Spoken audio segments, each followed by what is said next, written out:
I'm gonna show you in this week's tutorial, in this week's website builder, how to check the later releases updates.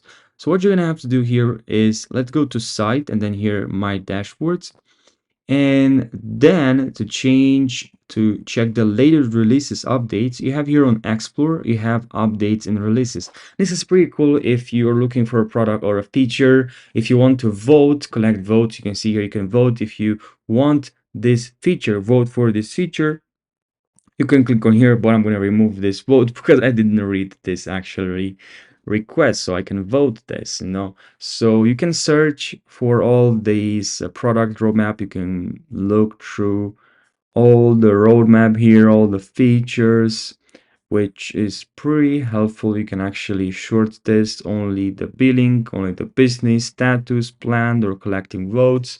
So yeah, that's where you need to go. So I hope you found this week's website builder tutorial helpful. Subscribe, like this video if you find this helpful, please, and thanks for watching.